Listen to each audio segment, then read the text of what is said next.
any of that, feel free to pop them in the chat. It's a two-way street. We're here to interact with you. Okay. All right. Well, without further ado, I hope I was live. Yeah, I was live. You people, make sure it's recording. I think YouTube just took. So if you're okay, if you're tuning in right now, then it just happened. You just missed my amazing introduction that I did for 10 minutes. I thought I nailed that introduction. that's hilarious. I think what's happening is YouTube is just taking right now. So anyways, join us on b.net/Adobe Live. I'm going to do like a super quick version of it. Yes. Behance.net/Adobe Live. That's where we're live. Illustrator Daily Creative Challenges with Julie Masalska. They're happening right now at 11:30 a.m. Pacific time. And of course, we are doing the artist spotlight today. If you have any artists that you want to spotlight, we are doing that an hour and a half into the show today. Check that tab up above and go ahead and submit somebody. Okay, yay. Introduction 2 times in one show. Great. Let's get into your introduction, Eileen. Why don't you let us know who you are and what you do and everything that's going to go on today. Awesome. Hi, everyone. My name is Eileen.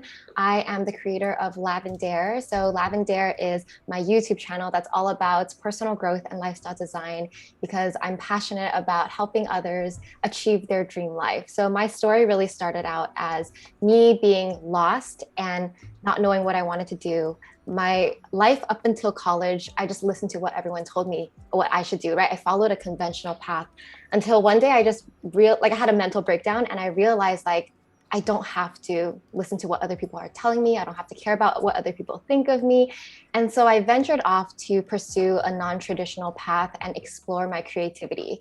So my channel kind of started as like a personal journal to document how I'm going to figure out how to create my dream life. And then over the years, it just kind of became my platform to share like inspiration and resources, all the lessons that I've learned about life and how to become your best self and create the life you want to live. So as you can see, this is my channel. The tagline is "Life is an art, make it your masterpiece," because I believe we are all artists of life, meaning we have the power to design and create and shape the life that we want to live.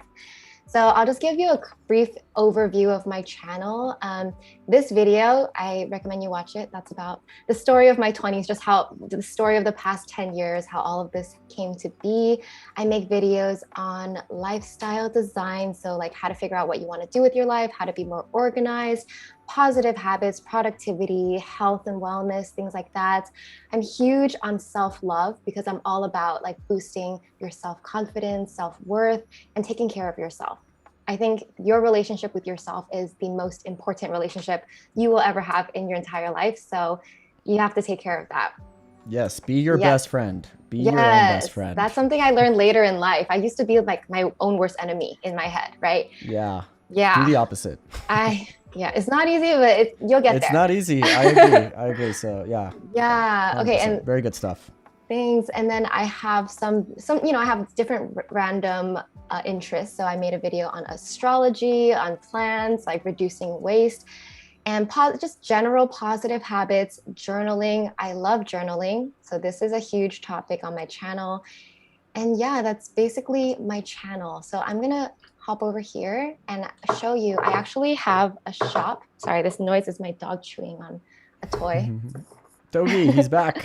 He's here. He's right here with his toys. Sorry with this. Okay. So I have created stationery and products that are basically tools to help people in their life. So my channel is more about the content. And then this is like the physical workbooks, planners, notebooks that you can have at your desk to help you. So our star product is this thing called the Artist of Life Workbook. We also have merch. This is a daily planner. And down here, we have some really cute pastel notebooks. As you can tell, the brand is very like pastel and cute and dreamy. But the workbook is like, we have so many different exercises to help you plan your year, plan your months and your quarters, just kind of do reflection, right? Like check your mindset, how to just build a more positive mindset. And I am all about journaling and these exercises. I love how those journals look. Yeah, I love the pastel color. Yeah. Very polished design. Very cool stuff. Thank you. This is my Instagram, follow me at Lavendaire. Yes, give Lavendaire a follow. It's right there is Yeah. the Instagram handle. So on my Instagram, I mostly post like shorter snippets of my full YouTube videos. But yesterday I was doing a live where I showed how I make these like vertical videos for Instagram, kind of like this, like videos like this or like this. This one's like a full screen with captions. So Okay. I know. External challenge. Sorry. That was loud in my earphones. Sorry. Oh, loud. It's not too bad. Okay. But that's basically it. This is what I do. I love what I do. I'm very grateful for it. And today I'm going to show you how I color my videos and then how I make my thumbnails for YouTube. I'll just briefly show you again. So some of these I have in my Premiere Pro right now. I'm going to color and make the thumbnails for you guys. Cool. I'm excited to see it. And while we switch over to Premiere Photoshop, I do want to shout out the chat, let them know that we do see you. I'm going to shout out a couple names. We see Randall, Cody, Biola, Gareth, Siva, Gal. Yes, thank you all for joining us. I'd love to see where everybody's tuning in from. So why don't you type it in the chat where you're watching us from. And if you watch day one, I know Randall was saying, I can't believe I missed one of two. So upsetting. I think you can still rewatch it, right? Yeah. The cool thing about all these live shows is that they are available on replay. So don't go anywhere because we want you to stick around for day two while we are live. But afterwards, feel free to catch day one, which should be available at the Adobe Live YouTube channel. Yeah. So we see Fergie joining. Welcome, Fergie. Thank you for joining us. So yeah, again, if you have any questions or comments, go ahead and type them in over here on Behance, and I will relay to Eileen. And yeah, let's have some fun here. Let's learn about color grading on Premiere and Photoshop designs on Photoshop. Okay, all right.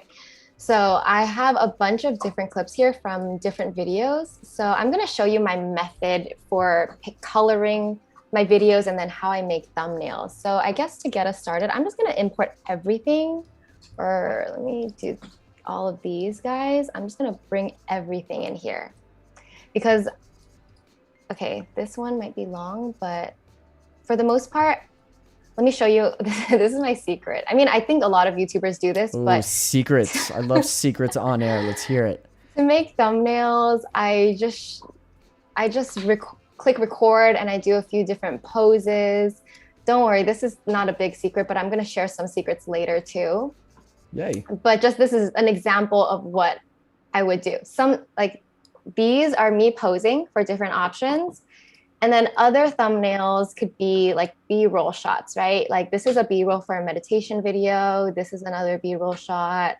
This is another B-roll shot. What I mean by B-roll is like, just, how do you explain B-roll? Just like pretty clips that I overlay on top of my voice and the talking. Yeah, so you have your, I think a lot of film and video terms relate to how they used to be done back in the day. And back in the day, you would have your A-roll, which was the main core content. Like if you're shooting an interview, the interview is the A-roll. But when you're watching talking heads, like you got to supplement it with some pretty stuff, some nice supporting footage. And that's what B-roll is. So whenever you hear the term B-roll, that means like supporting video clips on top of what the main is. So the main content. So here we have B-roll, just a bunch of supporting clips that go with the main theme of what this video is. Yes. I'm so happy you're here. I need your definitions on this from your expert point of view. But before I get into this, I do want to note that B-roll is important on YouTube. If you're a YouTube creator, oh my goodness, yes. I used to do this all the time. And I still, I used to just put a camera, sit in front of it, talk for like 10 minutes and expect people to watch it and pay attention. But people don't have the attention span to watch you for more than even 1 minute. So you need B-roll. You definitely need it. Yeah, and B-roll is also great because when you're shooting an interview, like a lot of times you're gonna cut it, right? Whether it's for length or if they stumble on their words. What's cool about B-roll is if you overlay it on top of the interview, but you have the voiceover, then you can hide a bunch of cuts. So I always say shoot B-roll. You can never have enough B-roll. I mean, it'll make your job harder because then you're just sorting through more and more B-roll. The more you do it, the more you realize how comfortable you are with B-roll. But if you think you have enough B-roll, you may not because it saves you a lot on an edit. And it, like Eileen said, nobody's going to watch somebody talk for 10 minutes. You got to have supportive imagery, and that's where the beauty of B-roll comes in. Yes. I I do want to show you guys how I organize my B-roll in folders. Should I do that now or later? I mean, since we're on Just the do it topic now. of Yeah, it, organization is key. Yeah, we're I on the think when you're topic of editing, it. So I the more have you're organized, the better. Ooh, I look at use that structure. Dropbox. I use Dropbox, and I have an editor that I work with. So I still edit some videos, but most of my new videos are my editor. So we have a B-roll folder in Dropbox that's shared, right? So I have this folder on top is Lav videos for B-roll, meaning sometimes I create montagey videos that you can just cut clips from those videos to overlay on a new video. But over here, I organize them by category, like books, right? These are all my video clips related to books. I'll give you the icons so you can see, like, it's me flipping through books, all the different books I read. So all of this can be reused when I talk about reading. And okay, let me go back. So you can just look at the types of topics I have, like fashion, dressing up, fitness, yoga, habits, meditating. So it's easy because, you know, I tend to make videos about similar topics. Like I always talk about positive habits and meditating and this and that. So it's nice to go into the folder and be like, okay, let's pull these clips from this meditation session. And when I record a new video, I essentially just like pick the clips and I try to categorize it. And then over here, I have travel footage from different places that I've been to, just like vlog style. And travel footage is good when you're talking about inspirational things. Like if you want just random, you know, just random scenes of me. And then lately, before we put things into B-roll, this is our archive folder. So these are actual folders of like the videos. Each video is in a folder. So this is kind of like, if you're too lazy to sort it, it's in here. Or if it doesn't fit into a B-roll folder, we put it here. Yeah. So that's basically that's a big one. I think organization is key. I mean, as with a lot of other disciplines like graphic design, illustration, organizing your assets, especially with video editing, a proper folder convention or naming convention is going to make your job so much easier. There's nothing worse than trying to search for that specific video in a folder that has just anything and everything. So even when you're editing like bins in Premiere, just having it all nicely organized, it's key. And it really is going to make your workflow a lot easier, faster, and less stressful. So to be honest, we could do this so much better but it would be so tedious, right? But I think the ideal way to organize footage is to actually label each of these by what's happening in the footage. Like this one is me working out, right? Yeah, I think that is a little tedious too. So like I usually just put in a folder that says what it is, and then I'll just, because it's really quickly to sort through it. And you know your footage too, right? Like if you shot it, then you know what is inside of it. So it's how much time you want to spend on it. I personally don't do that. I just keep the original numbers and letters out of the camera. But I do put them in like folders that let me know what's in that footage folder. Yeah.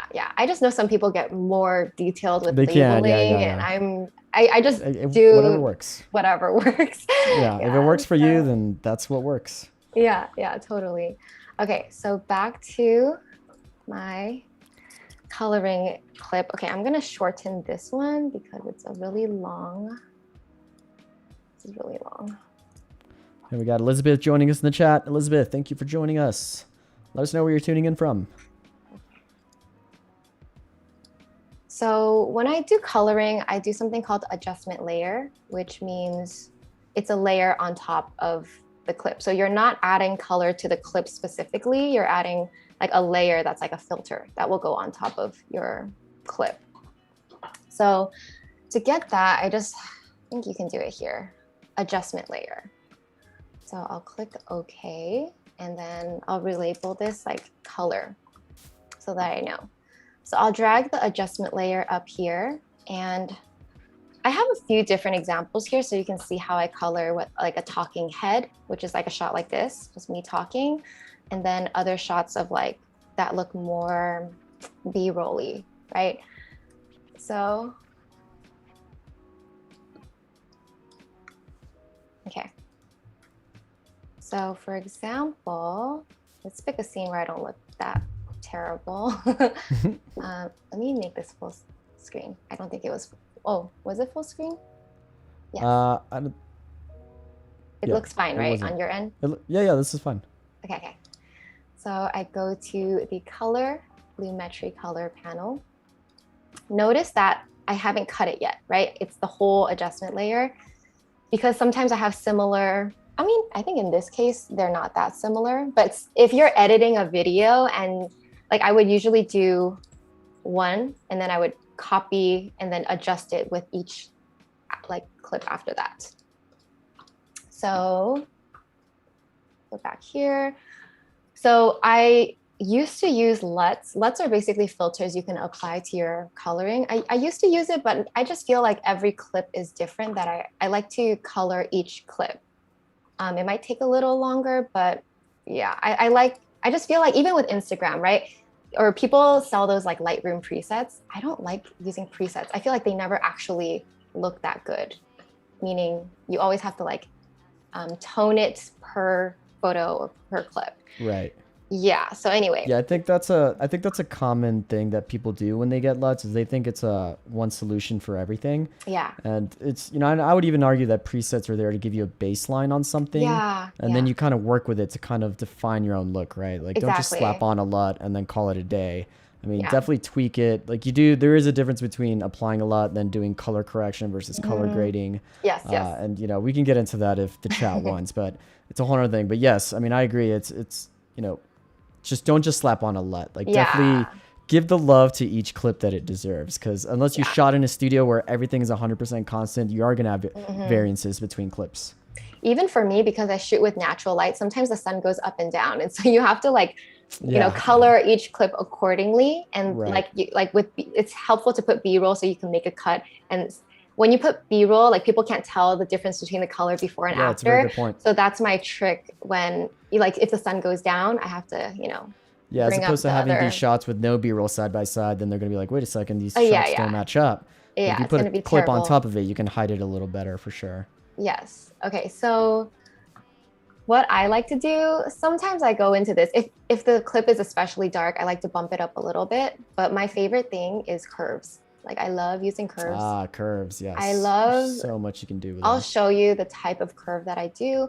I mean, most people use like a S curve, right? So I like to that's the classic. keep kind of like lower my highlights a little bit. I like to bump up the mids a little bit. Hold on. But like be gentle because each clip is different, right? Yeah, the curves are very sensitive. like are so sensitive. So like, there you go. Be very gentle. Yeah, be very gentle. This clip isn't too bad because I feel like I was in natural daylight. So I don't really feel like I have to edit this one that much. But I'm just gonna give you an idea of how I would edit this clip. Like, let me ask you this, Eileen. First of all, what did you shoot this with?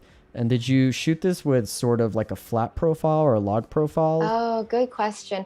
I shot this with the Canon EOS R, and I think it's just a neutral profile. Neutral, okay, cool. I usually shoot in neutral, even with I think I custom the neutral to make it like as flat as possible. Right. But because I'm not doing film, right? I'm not shooting in S-Log or any log because that's intense. It's harder to color. I don't know how to do it. It is, yeah. It's S-Log is gnarly. So it's kind of like when you shoot raw, like photography, you have raw, you have so much footage to work with, but out of the camera, it just doesn't look that great because you got to add color to it. You got to color correct it. Yes. I would argue that most people, especially starting out, you don't need to be shooting S-Log. I don't think so. Yeah, I think a neutral profile is kind of the perfect middle ground between having some room for color correction and color grading without going full S-Log or full C-Log, which is Canon's proprietary version of that. It's just intense. And, you know, unless you're working with raw footage or VFX, then you may not really need to shoot S-Log or C-Log. Yeah, and I've noticed when I do shoot like S-Log, it comes out too grainy with the Sony and it just... you got to bump up the ISO for that, and then it's just it's I don't know, unless you know what you're doing, I'd say avoid it. Just do a flat profile. You know, especially if it's going up on the web and it's going to be compressed already, you know. Yes, you don't really need that. We got Clifton joining us. Hi. Says hi, sorry but I'm late. Nope, glad to have you, my friend. No worries. You brought up a good point. I wanted to share this with you guys, so since I'm coloring a talking head clip, this is something that I would color for YouTube, right? Let me show you. I prepared this. I don't know if you noticed, but YouTube, when you upload videos, they always look more magenta, You see, this is the exported file from Premiere. Can you see the color difference? You can. Yeah, right? we can. So this feed I don't know how much you can this see. is a live stream, so it's being compressed. It's not like a picture. But you can perfect tell this replication. one looks But you can a tell. I little would say it looks a little darker red. for sure. Do you see the reds in the shadows? It does have a little bit more of a magenta hue. I agree. Yeah. So I've just known that YouTube does this. I'm not sure if it's a Mac or a Windows thing, but anyway, that's why you take these into consideration when you're coloring, like where your clip is going to end up. If it's going to end up on YouTube, make it a little bit more green because that color corrects for red. But this, like, obviously, like this looks generally okay to me, but there have been times where, you know, I really like a pink filter, but so I would apply like, oh, let's make it look a little pinky. And then I upload it to YouTube and it just looks so pink. And I'm like, oh God, like my face just looks red. So that's a tip to keep that in mind. Very good pro tip. We do have a question. Okay. For you saying silly question, I would say no, there are no silly questions. Yeah. What is a profile? Is that a camera built in color mode?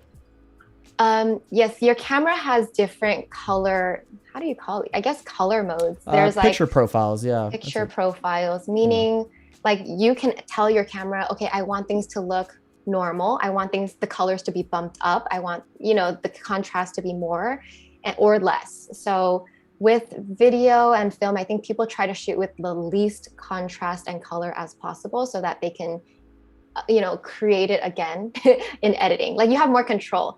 Have you ever taken on your iPhone, there's different color profiles. I don't know if you've noticed on your camera, there's like, can you see my phone?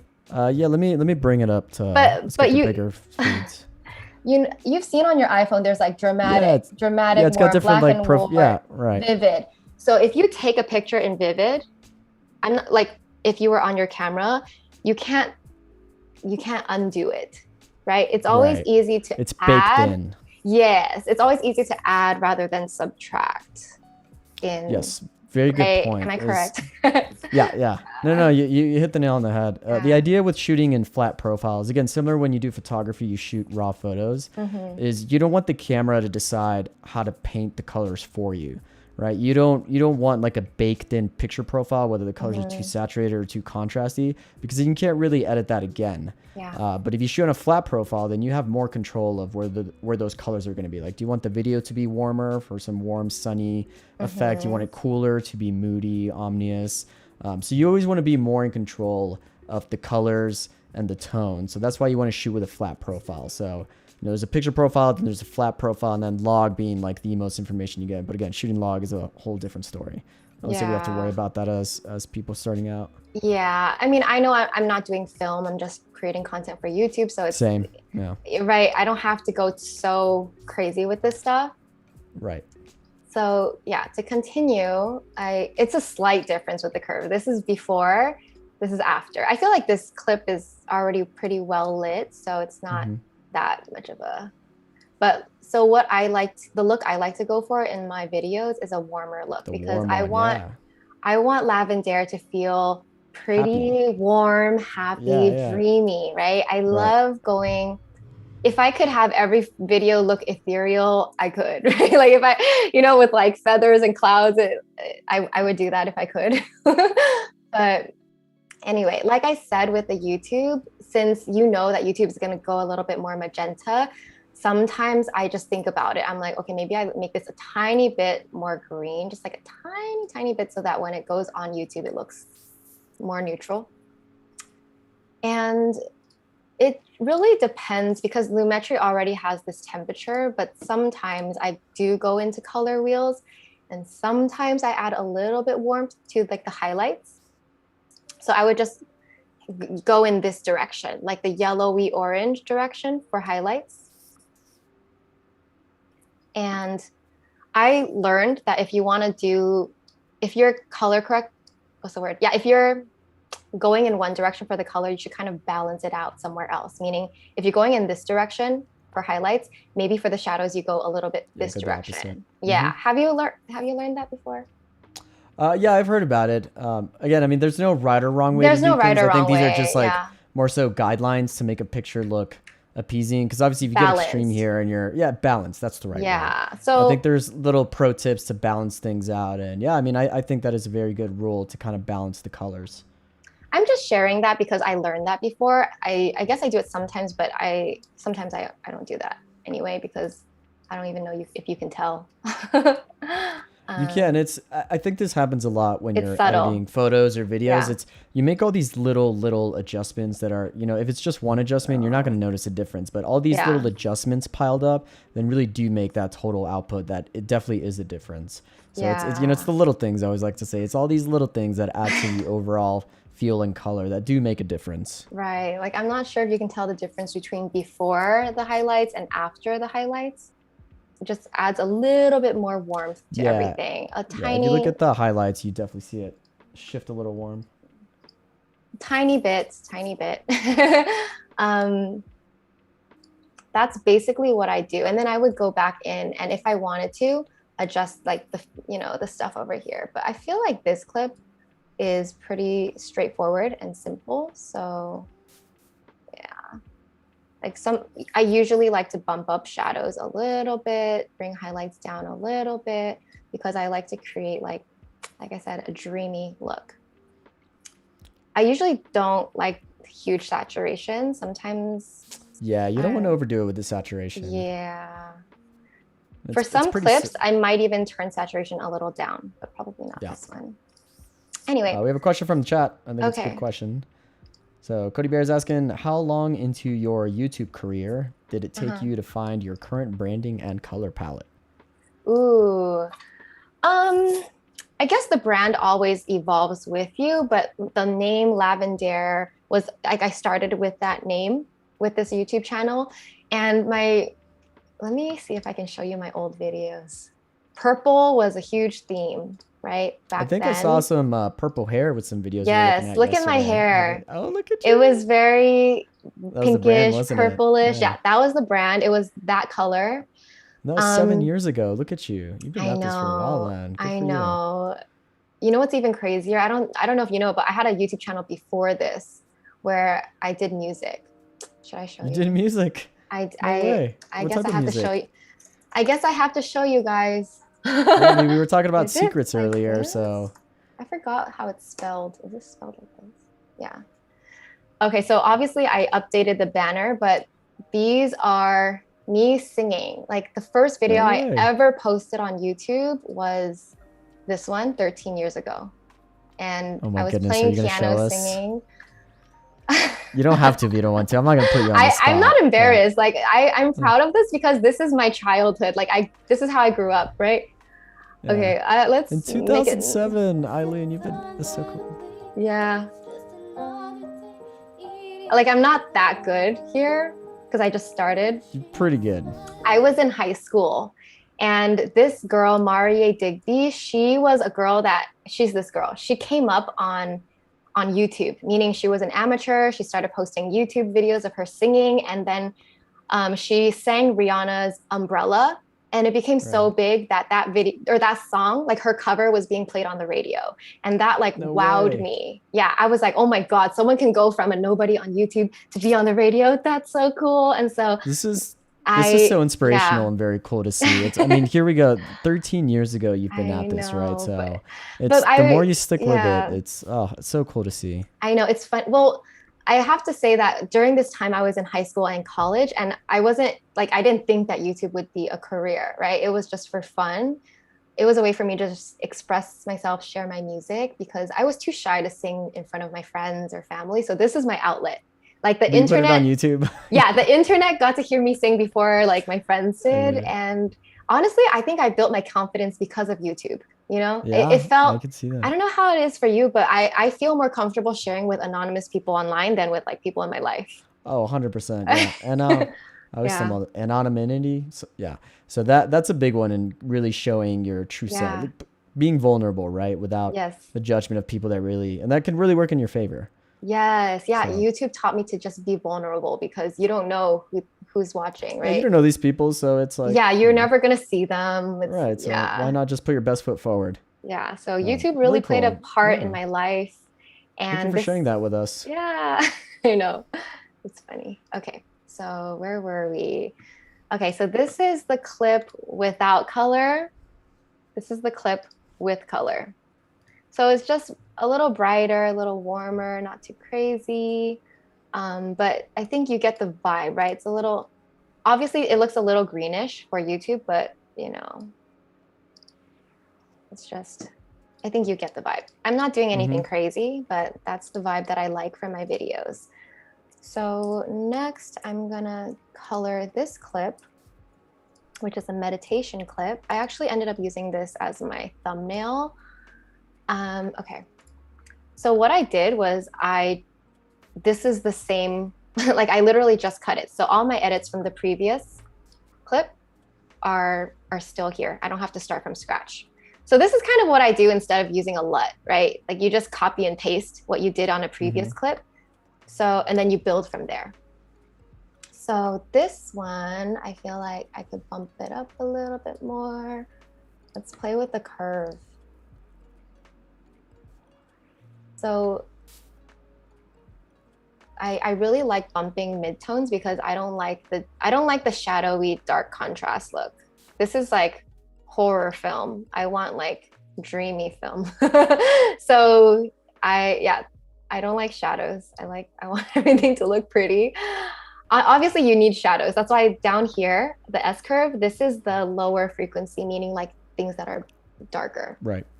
But I tend to like my face to look like one-dimensional. I don't like my face to look 3D. But that's just personal preference. Yeah, so something like this. And then since this is gonna be a thumbnail, for thumbnails, I bump up saturation. For in the video itself, I don't need that much saturation, but I actually bump up vibrance more often because you want it to pop. And the story of this is I would never normally wear the shirt to meditate. It's like a fancier blouse, but I was like, you know what? It's a morning meditation. I want to wear yellow on a pop. I'm gonna pop in the thumbnail. So that's why I wore this. You want to make those colors pop. Yes. You want eye-catching thumbnails. Yes. It's the name of the game in YouTube. And let me show you, my YouTube thumbnails are not that color popping because I have this pastel vibe, right? So I have to do it with my clothes. If you've seen like the top YouTube channels, like gamers and just really viral YouTube channels, they have like a bold red, yellow, green type of colored background and a face like they do that. And it's I know always a face, right? Like I know that works, right? Like I know that they get clicks because of their bold colors and the emotion and face. The title, it's like, you'll never believe what I saw. Then like the shocked Pikachu face. And it's funny because you go to these YouTube conferences and they give you those tips. Anytime you talk about thumbnails, they're like, oh, make the colors pop, this and that. But for my brand, I just can't do that. It just doesn't work for my brand because I'm more mild and dreamy. So I just do the best I can with like wearing the colors, maybe using emojis and stuff. Like meaning I purposely know that my thumbnails aren't the most eye-catching, but I do my best for it to fit the brand. So Very cool. Brand goes on top of like clickbait, basically.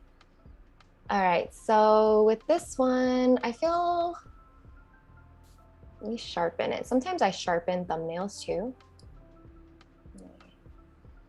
Okay. Yeah, so I feel like something like this. Let's see about this.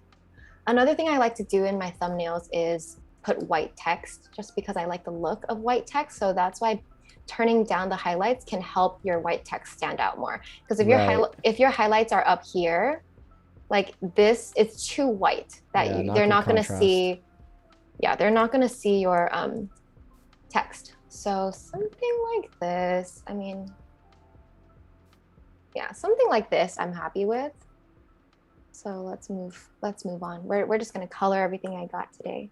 And you tell me. And to recap, so you are making thumbnails off of video footage. So you took B-roll and you're pausing those and then making a YouTube thumbnail off of it in Premiere. Very clever. Yeah. Sometimes I do take photos, but because I shoot myself, I feel like it's easier to just do a video and do a few poses and take a screenshot. Yeah, photos come out better quality, but they just take longer because I have to use self-timer or my phone as a remote. So I don't know. Yeah, and again, think of the output, like YouTube thumbnails. I don't think they allow anything over 2 megabytes. So it's not like you could Yeah. upload a 20 meg photo because it's just not Yeah. going to take that. It's already going to be compressed. So it's a smart, working smarter, Yeah. not harder. Yeah. That's how it is. We got a comment from the chat. Okay. Elizabeth says, quote unquote, brand goes on top of clickbait. Lavendaire 2021. Yeah, that was a great quote. Thank you. Okay, so I'll just show you the before and after. So nice, very cool. That warm, brighter, colorful. Yeah, the warm tones really make it, Right? One looks kind of cool, gloomy, like maybe it's a sad day, but this just makes it feel brighter, happier. It's like, I want to click on this to feel happier. Yeah, so that's the vibe. Yeah, don't forget that I copied and pasted the warmth already that I did earlier on the first clip. So yeah, that's it. So with the next clip is from the same story. Like I just chose a different angle. So instead of, using this is the previous clip that I colored here, right? But instead of doing that, I'm just going to drag the meditation one over, and I think it's already pretty good. But since I'm not sure if I would use this as a thumbnail, but I'll color everything as if I'm coloring a thumbnail. Okay, so this one, let me turn this down a little bit. Let's fix up the curve.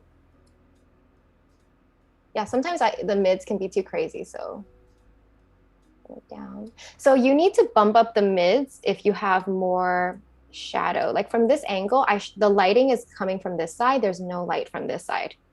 So that's why there is brighter on this side of my face, darker on this side of my face. So when I have this kind of shots, that I turn up the mids. But this one, the light is literally coming from the side that you see. So I don't have to do that as much. So I take that into consideration when I'm doing the curves. Okay,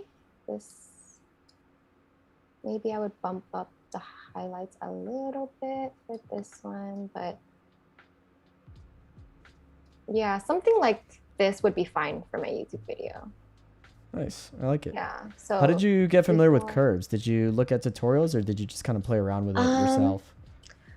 I don't remember if I watched tutorials because it's been a while, but I learned this on Lightroom. Like I started editing photos. I love shooting in RAW, and I edit RAW photos in Lightroom. And so curves is really fun to play with because I used to play with the basic stuff, and then I would ask like, okay, why do these like these Instagram filters, how you have Visco, you have LUTs, you have all these different things. I'm like, how do they make it look different? And I couldn't understand because it wasn't using these basic controls. They were really using like the curves and then color wheels. Yeah, the curves, the color wheels, and then it was like the HSL panels, like hue, saturation, luminance. Oh, it's like all these little fine touches to it really made, like the Visco presets were big.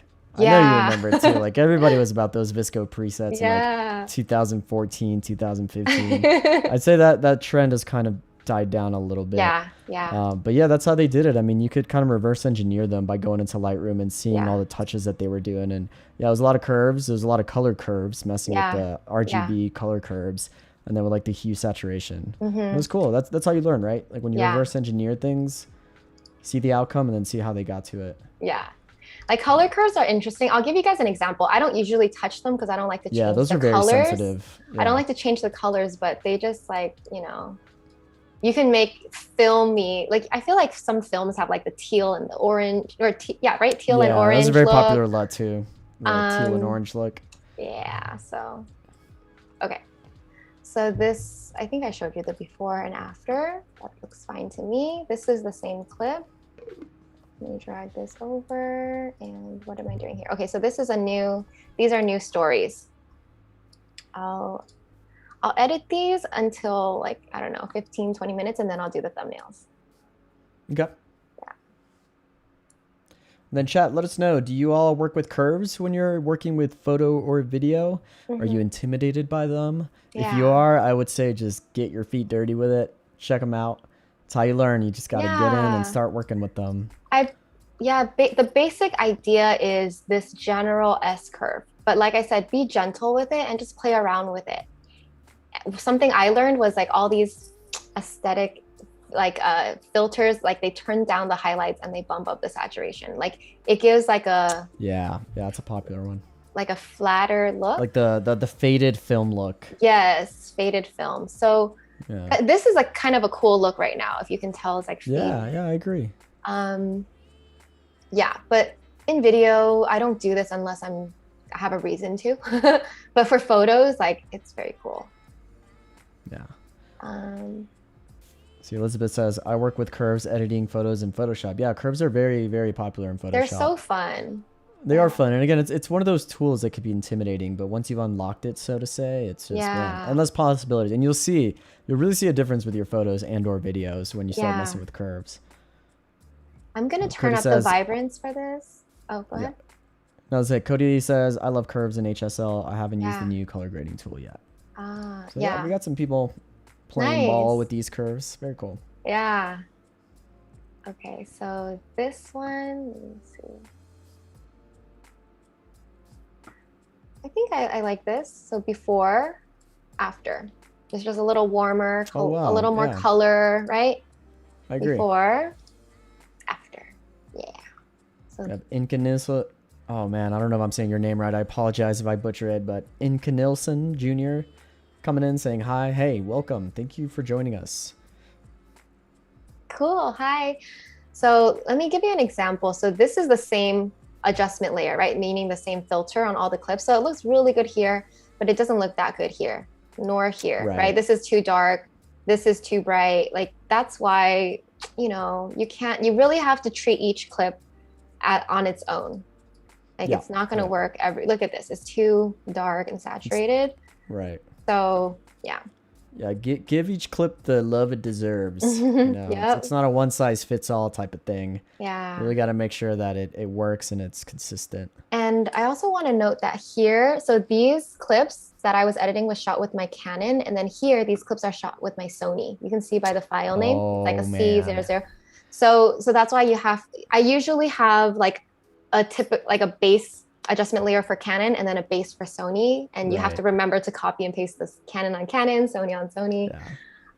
Okay, Sony to me always comes out a little green. I don't know why. Yes, I agree. Right? I think the colors that come out of Canon, their picture profiles are more appeasing, I think. Yeah. And I think Sony has it's kind of like this green bluish hue.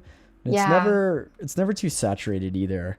But yeah, I mean, when you mix and match different camera ecosystems, like trying to color match a Sony color profile to a Canon, oh boy, I know. That is some dark days in the studio. But that's where you would use color scopes. So color scopes kind of help you see what's going on. Yeah, that's something that looks very daunting. But once you understand how they work and you know how to read the colors, then it definitely helps you trying to match different color profiles. I see. Okay, so to color this, it looks a little green. I'm gonna, like I said, since I do YouTube, I'm going easy on the magenta because I know YouTube's gonna bump it up anyway. Okay, so go back to my curve. Let's turn down the vibrance for now. Okay, going back to my curves. Oh, okay. So this Nilsson is saying, I have a hard time treating the color. What do you have a hard time about? What part of the color? Yeah, what part of the color? It's there's a lot that goes into it, but what is it that you find hard? Maybe we can help. Yeah. Like I actually love color. It's one of my favorite parts because I love color, like filtering photos. I think that's where it started. And then I feel like I can see color differences that sometimes other people can't, right? So I like doing this. Okay. This one, I'm gonna do a little bit of this. Again, the light is coming from this side and there's no light on this side. So I think maybe something like this. Or those natural plants that hang out in your kitchen? Yes, I have. Well, these are not staged. We have a lot of plants just around this area. Nice. Yeah, but it's the angle that makes it look like it's more than it is. It's really just like 3 plants. Yeah. Sometimes I do stage things though. Like I'll move a plant over to get it in frame. Yeah, we were talking about that before we jumped on the call. Like I staged these little plants over here. Look at that. They're in frame. Yay. Yeah. Okay, let me see. This is before and then after.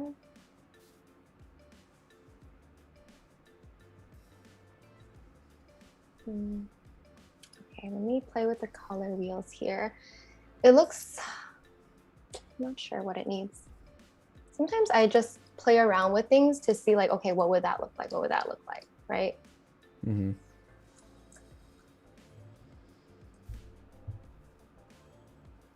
Yeah, maybe it doesn't need as much yellow highlights. Maybe it has to be a red highlight. Or... As Cody said, everybody, keep in Yeah. mind about 45 minutes we'll be doing an artist spotlight. Okay. So again, if you have anybody that you want to possibly be spotlit in future Adobe Live segments, go ahead and hit that artist spotlight tab right above the chat. Yeah. Okay, so this clip, oh, should I play it? I'll just. So the coloring here looks pretty good to me. I didn't want it to look too yellow. I feel like with the Sony, sometimes it looks too yellowy green, and I don't like that. So I'm happy with what this is. So moving on to the next one. Doggy. I know. So I'm just gonna drag the previous layer over and see what it looks like, because I colored that one for Sony already. So for this one, it already looks a little too pink to me. So I'm gonna go over here, try a -2, and that looks a little bit more neutral. I think that looks okay. It's me just hugging Togi. Okay. Again, the light is coming from here. There's really not that much light coming from here. So Right. I'm gonna do something like this.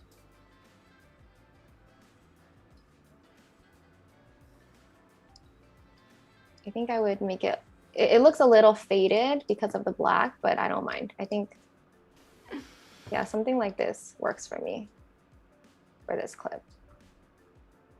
Another Nice. thing I want to say is like, your shot is what matters first. Like you can't color your way out of like a bad shot, right? You can't, you got to think about just how it looks first, like in the camera. Yeah, we used to have a kind of funny saying is like, you can't polish a turd. Yeah, yeah. Right? It's And I've tried to do it many times in editing. Yeah, and it's, at the end of the day, it's just still not a good shot or good video footage. So your job is going to be 20 times easier if you get it right out of the camera. If you get as much right on camera, then obviously the post-production will make it easier because it's already a great shot to begin with. There's some great footage to begin with. Yeah. So, okay. So for this one, this is the before and this is after. So just, a little bit warm, and then just, coloring everything so that it is brighter, prettier. Okay. Now this one, oh, this was also a Sony. Okay, let me go here. Okay. So bringing what I colored before. Also, this method of like bringing the previous layer over and then editing it, I feel like it changes, right? Because this has changed since like the layers whatever I did before. But I think doing this method helps kind of create a flow. If you're editing a video with different clips and you're fixing everything, at the very least, the previous clip is inspired by, like this clip is inspired by this one, right? Yeah. Yeah. And the eyes will know too, right? If there's a crazy difference between the previous clip, it's, as you said, it's a flow. You kind of want it all matching or using that as the baseline for the next clip. Yeah. So what I notice is people don't notice color. Like the color has to stay the same, meaning relatively the level of warmth and this, but it's the brightness that you adjust with each one, right?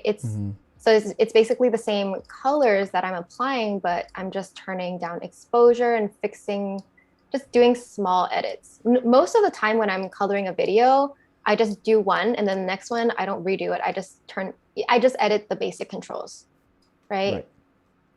So this one, okay, where's my curve? Okay. Like I know that this shot was like overexposed here, but it's fine. I'm gonna show you how I edit this.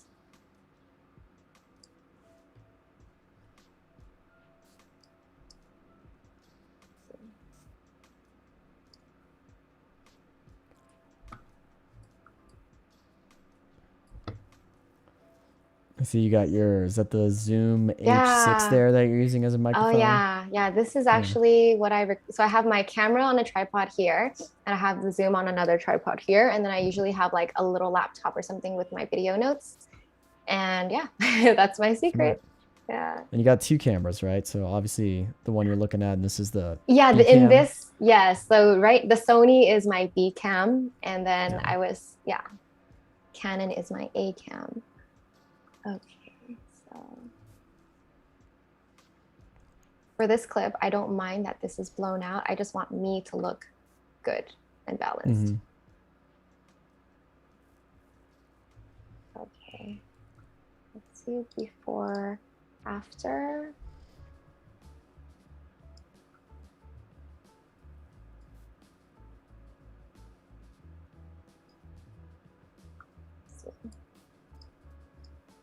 So those of you that may be joining us, what we're doing right now is it's a very clever way to make thumbnails actually. So Eileen has shot some B-roll of her posing in different scenarios, different scenes, and we're actually making YouTube thumbnails out of them. So yeah, we're color grading them, color correcting as well.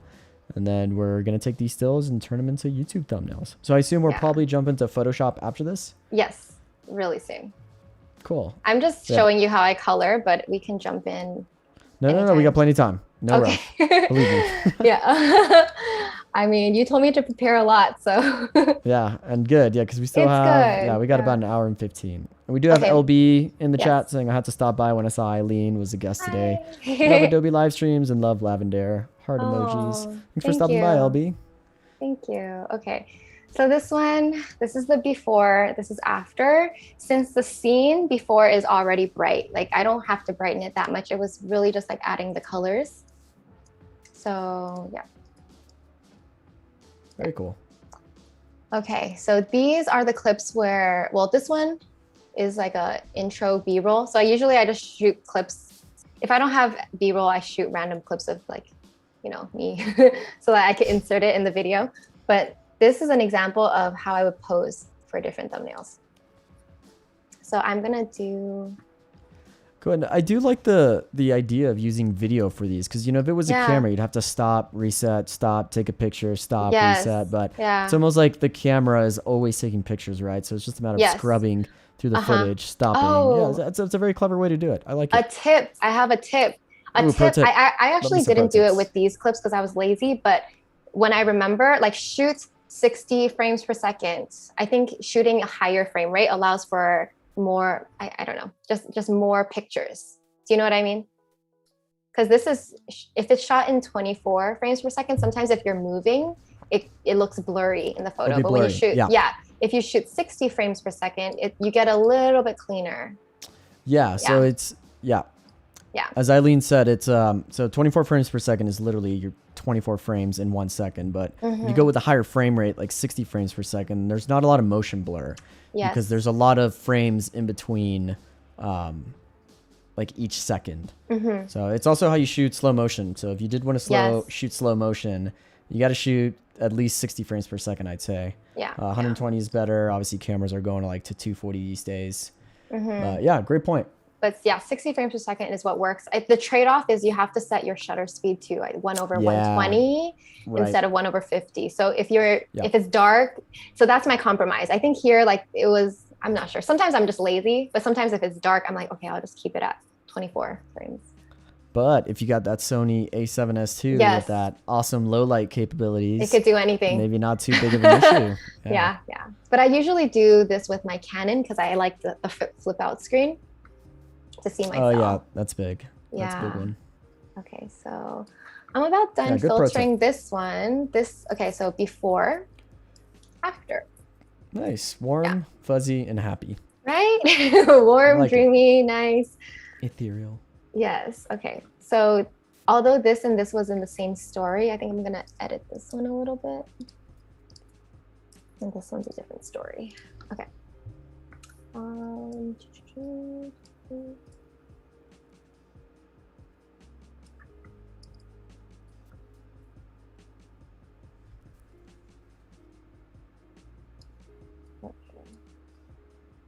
And like I said, with thumbnails, I bumped down the highlights here so that I can see white text better. Yeah, you have the text in mind. Yes, I have the text in mind. I could bump this one up a little bit.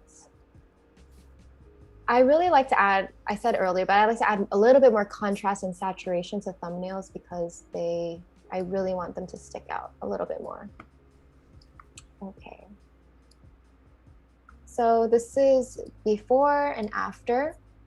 And I think I'm gonna edit, well, some of these are maybe too bright, but yeah, like I said, even with different poses, like one pose might look good and then the other pose, it might change. So just, you know, use discretion or you have to edit everything. Right. Yeah, let me do this one. I think I'll make thumbnails from these ones in the back. Okay, where was I really try all these different poses, right? Like in case I need to put text there. I usually don't. I just, it's really silly if you see the behind the scenes. Like these are outtakes. Yeah. But that's how you get a bunch of different poses and scenarios to work with, right? Yes. Yeah, you gotta have options. You know, that was a shocker YouTube thumbnail right there with the like, shocked look, like you'll never guess what these 3 things will do to you or something. Yeah. Like that. Okay, so because this one clip is different, right? Like here, it's completely different. I just moved the camera and kept filming, so I'm gonna edit it differently. This one, oops. All right, where was I?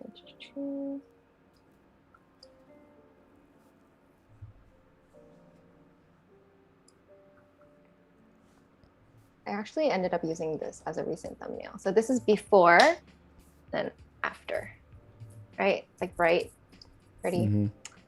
This one, it looks okay, but I would make it a little less warm.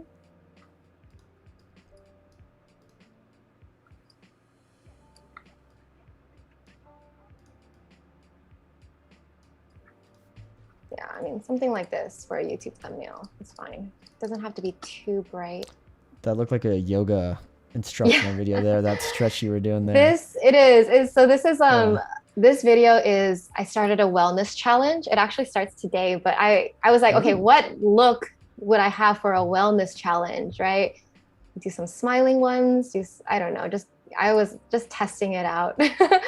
What is the wellness challenge, if you don't mind sharing?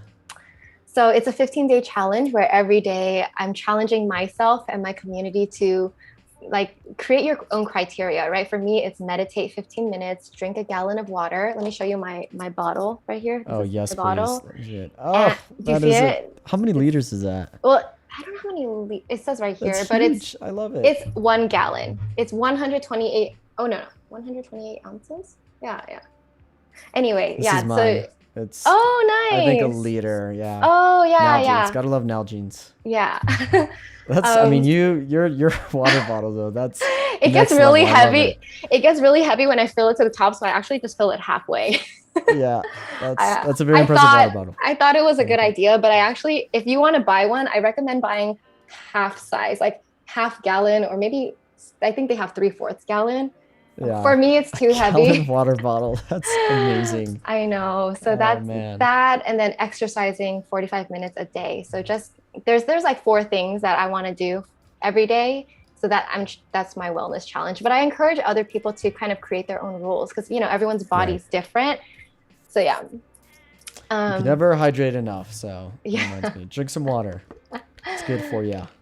Okay. So I guess I'm gonna pick some clips to start doing thumbnails. I mean, if you guys want to vote for which thumbnails you want me to make. Oh, I love votes. We have, let's see what our options are. Wellness challenge, which is this me in the yellow. Okay. Right? This is... So we'll call that A. Wellness challenge with you in the yellow is A. A. Okay. This is plan with me, like or something with my workbook. We could even make up a fake video, right? Like a fake video title. But this is the second thumbnail shot. Okay, so that's B. So B. A is Wellness Challenge yellow. B A is is this Plan with one. me. Yeah. B is Plan with me. Okay. Let's see what else we can do.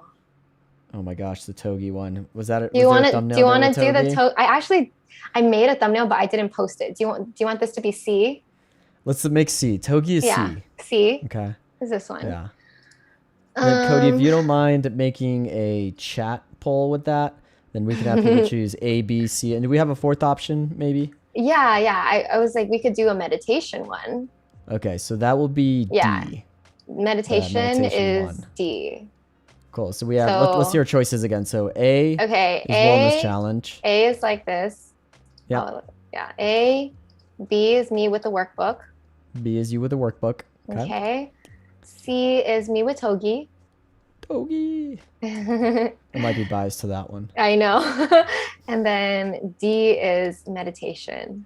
And D is meditation. Okay, so let us know if you can make a chat poll, Cody. If not, no worries. We'll just have people type it in the chat. But no worries. It'll take a little bit for it. It sounds like you want to see results. You want to do one with Togi, so we can totally. Yeah, well, do that. I'm on control here. We'll let the community decide. So we'll see if there's any chats. It'll take probably a minute or two before we see some results. But yeah. So we'll wait a little bit till we see. I'll keep coloring this because, like I said, if you move, you know, it might look good on one angle and not good at another angle. So I'm gonna fix these up. Cool. And then right below us, just want to shout out that we do have the artist spotlight countdown. So that's gonna happen in about 27 minutes. So we're gonna pause and spotlight an artist of the community that was recommended to us. Awesome. Okay, so it looks okay here. This part doesn't look that good. Okay, so these. We already have some votes coming in, so I'm gonna wait a little bit longer to see if anything pops up, but we might have a winner. We shall see. This is interesting.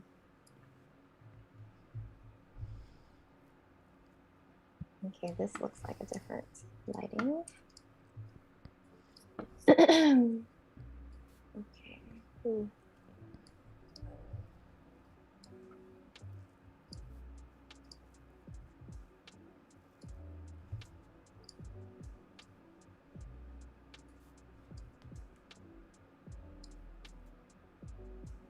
You see how this clip, there's like more shadows, so I'm trying to soften it a little bit. You don't like dark shadows, do you? I don't, because I have eye bags. Like I don't want them to show, you know. I try to do as much to like make things look more even, basically. Instead, I don't want to look like that, you know. Okay, I think we have a winner with the Okay. thumbnail. Okay. I think it's our dearest friend. Oh, Togi. okay, The Togi great. thumbnail. I'm excited. Okay. Okay, so what I would do is I would just take different options, right? Okay. And then I do Shift E to export this screenshot to my desktop. Let me double check that I'm gonna bump the saturation a little bit since it is for a thumbnail. A little bit. Okay, so this, I just basically go in.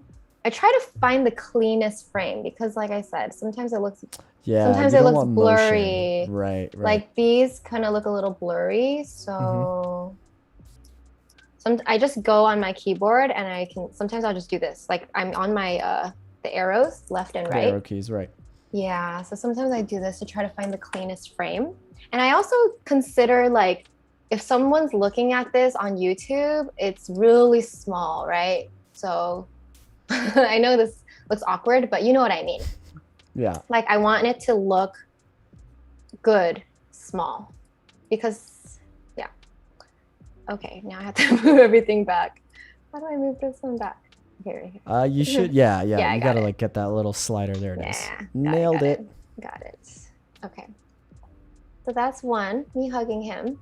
And this would be a imaginary video thumbnail, right? Yes.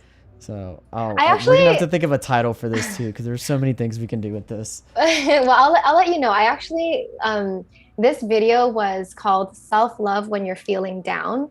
So I I actually had like a skin allergic reaction, and after the COVID vaccine, like my face was red and burning. It was weird.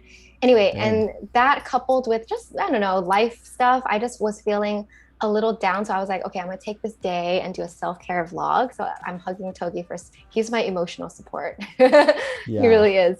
But yeah, so I actually made some thumbnails with this, but I ended up picking another thumbnail that was just me, because I just felt like, some people sometimes, I don't know, I go back and forth between choosing thumbnails. So the one I ended up choosing was like a bigger picture of me, because I think when people see eyeballs in a thumbnail, it makes them more likely to click, because they're seeing a person. That's another tip. Yeah, wasn't that another stat that is kind of known, is if you put human faces in thumbnails, then you resonate with more, because we are humans and we identify with other humans. Yeah, it's actually not even human faces. I think it's just eyeballs. Like if you have if you have like this gallon of water, you put eyeballs on it, people are gonna look at the thumbnail, right? And like psychologically, hundreds of thousands of views. There you go. Psychologically, on a water bottle. Yeah, like psychologically, you're trained to find people's eyes just wherever they are. So, interesting fact. Interesting fact. Pro tips. Yeah, pro tips. Eileen, I like it. Yeah, right. This is another option. Me petting him. I think I like see if I'm doing this, I have to think about Togi's eyeballs. Like I want to make sure people see Togi's eyes and he's not looking down like this. It's the little things, right? It's the little things. Yeah, but it actually does matter, because if you let me make it smaller this way. Like you have to remember, people are looking at this on their phone. It's tiny. Oh, okay. I see what you're rearranging the windows to see how it would look like very small. Yes. Okay. Got it. Yeah. Okay.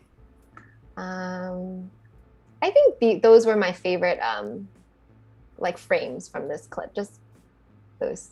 I think it was 3. I don't think this is as interesting. I don't like that either. So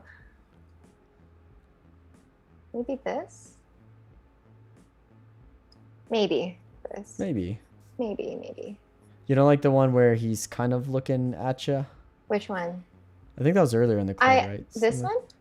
Oh, because you want to see the eyeballs, right? I chose one. I chose one of these. Yeah, I think that's a good one right there. Okay, yeah, cool. I think I already exported it. Let me double check. So I usually export it to my desktop. So I just kind of look through what I chose. I think that's a good one. Yeah, you got some good options there.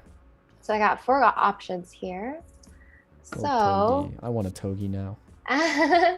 Everybody needs a Togi in their life. Everybody needs a Togi. All right, so this is my Photoshop file that I use to make thumbnails. It's called Pack because I used it to make a packing thumbnail like 3 years ago. So this file has been ongoing for so many years. Talk about reusing. It's a little messy. It's a little messy, but there's a reason why I like to make thumbnails in the same file. It's because I like to keep all the different styles, like the text styles, the graphics that I use on previous thumbnails, so that I don't have to make it from scratch, right? I have this folder of emojis, and most of them are like sparkles. I have this folder of graphic design. So whenever I need to make anything visual, like, you see, this is for underline, right? If I want to underline a text, I pull it there. I have some hearts. I always put hearts. Did you make these on your own, or were these just kind of stock things? No, I made these. Yeah, very cool. I made these for different thumbnails, and then I just keep it. Like if there's anything I could reuse, I just keep it in a folder in case I want to use it again. And I basically just keep building this, right? That's why it can be a little messy, right? There's all these different graphic things in here, right? Like wavy lines, I don't know. But it's nice to have that as basically all in one place. It's my toolkit, right? So let me move this up. So I usually put text on top, and then I have some like graphic layers here. These are filters in case I want to change the photo again. Like I try to do my best to color it in Premiere or in Lightroom, and then if I want to add a little more pizzazz, I can do it in Photoshop. So these are previous thumbnails that I just keep here. Anything under here is just older stuff, just more. Oh, the purple hair. Is this 7 years ago old? Oh, actually, no, this is a wig. So this is a video Oh, it's from a wig. last Okay. year. Wow. But you can see like just all these options, right? All these options cool. from before. That's why down here it gets a little messy, but at the same time, I don't want to throw away anything. Like sometimes I'll go in and clean it up, but for the most part, yeah, I like to keep my favorite thumbnails in here too as inspiration. So the photos that are still here, like I like them. Like I like the thumbnail that I used with this photo, which is why I kept it in here. Very so cool. It's nice to have everything in one project file, huh? It So it's all is easily accessible. Even though yeah, sure, it could be a little bit messy on the bottom, but it's just nice to have things here. Yeah, for sure. Yeah. So what I do is I just go here and I bring in all my photos. So I have 4 options with Togi, and let me move these guys down. So I'll show you, these were just more text, but I'm not using these right now. So I'll move these down here. If I wanted to add a little bit more, I could, but do I want more? I'm not sure I need it yet. Sometimes I do this. I have like a curve file and then I just change the opacity of the file. I feel like sometimes I do like 20% and I feel like nobody can tell the difference but me, but you know. Okay. So with this video, like I told you, the title was Self-Love When You're Feeling Down, but do you guys do you like that title? Should we do another title? Should we can make up anything. Yeah, let us know, chat. So as of right now, if we don't get any options, we'll just go with the plan title, which is Self-Love When You're Feeling Down. But looking at this beautiful thumbnail with Eileen and Togi, what comes to mind? What do you think this could be a thumbnail for a video of? Yeah. Right. So let us know. Put some title suggestions in the chat, and we'll read through them. And if there's any that seem like they're gonna work well, we'll just go with it. Awesome. So you have a chance, chat. You have a chance to influence this design. Yeah. Okay. Another tip I have for you guys, if you are YouTube creators, is the text on your thumbnail doesn't have to match the title of your YouTube video. I used to, sometimes I still do it, but I used to think it should be the same, like, the same text in here, but think of your thumbnail as like a complement to the YouTube title, because people are already seeing the title. So that's why I think if you notice some popular YouTubers, the thumbnail will say slightly different text, whether sometimes it's a subheading to your title. Sometimes it's like, can't believe this happened, right? Sometimes it's, just think of it like your thumbnail and your title are like the advertisements to your YouTube video. So make sure that you just make them as eye-catching, as enticing as possible. And it's an art. It's not easy. Like, it's definitely an art. But let me see. I'll show you. I noticed that when you do this kind of curved text, it does better. I think people like seeing the curved text over something. Like it's the clicks. Over like a flat text for some reason. Yeah, I think there's a little bit more design elements to it, Yes. It's not just so cut and dry. Yeah, like this is just, flat. This is a serif font. I used to use this font more lately. I like using this font. This is just Minion Pro. I think it's Adobe font. My sans serif font is called Sophia Pro. And these are created, I'll show you. So how you make this text is you draw an ellipse and then you click here with the text tool and it does this. I don't want to redo it. That's why I kept these here because, once I do it once, I don't want to do it again. I usually Google how to do things and I do it once and then I save it. YouTube University. Yes. Can teach you a lot. Another thing I like to do is wavy text. I feel like wavy text is really in right now. So we do have a suggestion for the title. Perfect. We have a togi day afternoon. Aw, Like that. a That's cute. It seemed like it togi. would be day I'll just afternoon. put a togi afternoon. Yeah. Togi Okay. day. That Yeah, I think works. a togi afternoon is cute. Very Okay, cute. so a togi afternoon. For this Aw. thumbnail, obviously I don't want to cover togi, right? So for Yeah. That's our subject. some thumbnails you want to have your text as a subject. For this one, no. So honestly, since I have gray area here, I could do this. I want to show you waves. I like using waves. So sorry, where was it again? This one. So this button, I like to do flag, and then you can wave it this way or that way. And you don't have to go too crazy. I think within plus or minus 10 is good enough. Some people like to do a little bit more, but I like doing waves. Nice. I see what you mean. Yeah. Like it just It's spruces very it up a subtle, little but bit. it's better than just like straight line. Yeah. Another thing, so I always do this. Like same thing with Premiere. I make it super tiny and see how it looks. Another thing to keep in mind for YouTube is that the timestamp is here. So never put any text or design element here. So it's not always easy. Like I always feel limited. Like I'm like, I don't know where to put things, right?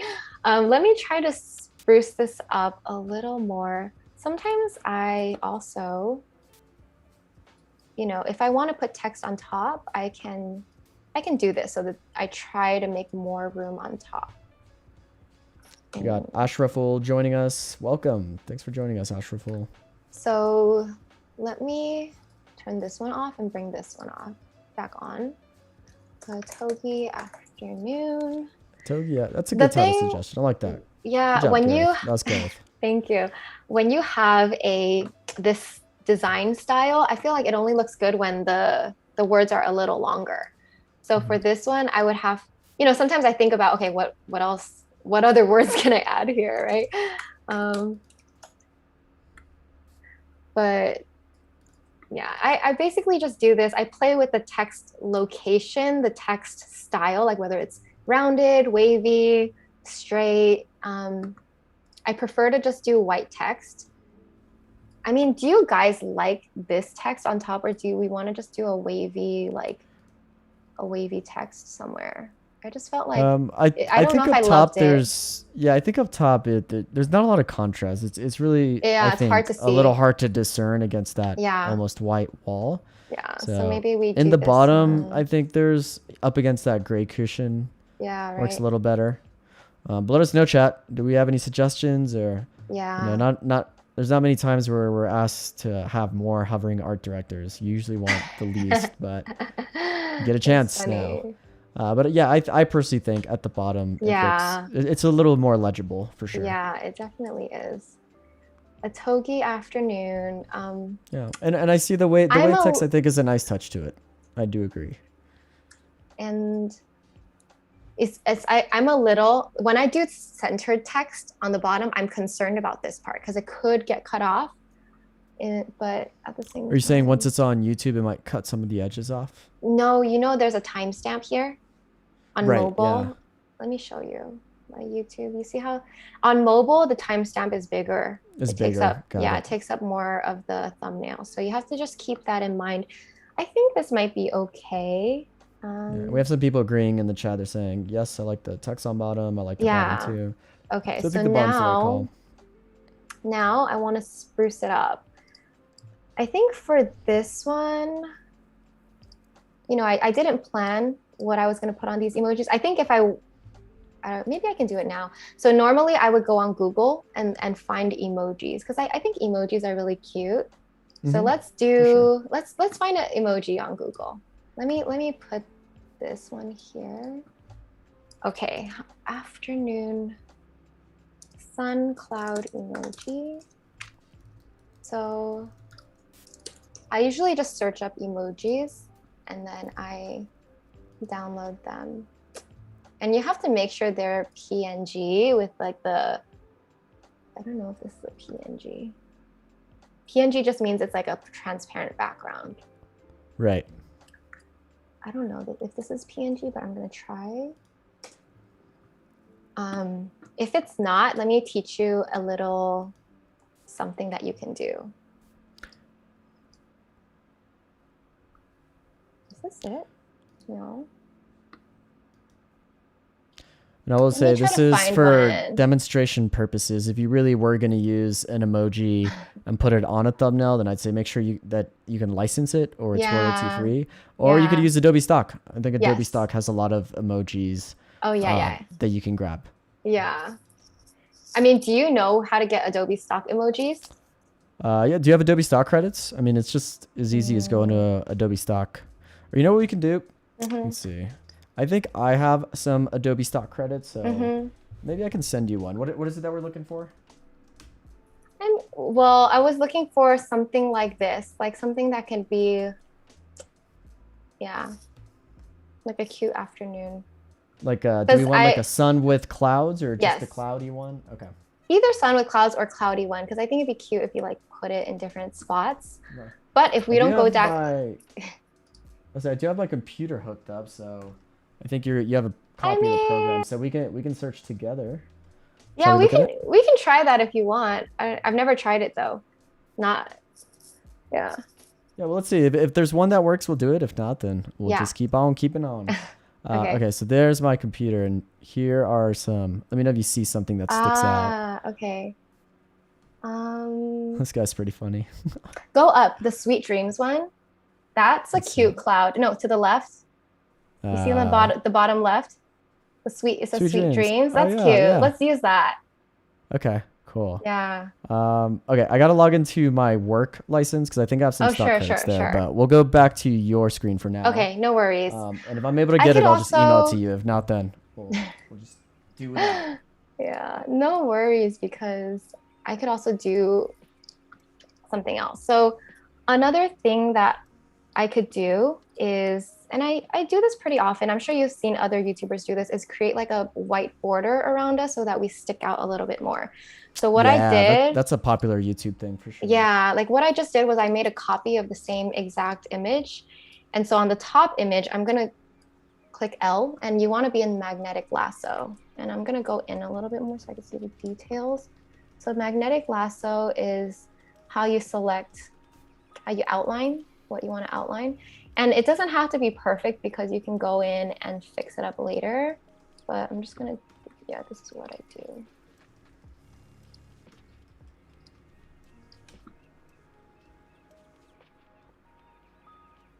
So this requires some patience sometimes because, you know, you want to try to do the best you can. So Magnetic Lasso works pretty well, but in areas where the colors are really, you know, there's no distinction, it's easier for you to like click it. So I'm just clicking it with my mouse to make sure it's like selecting the right line that I want. Okay.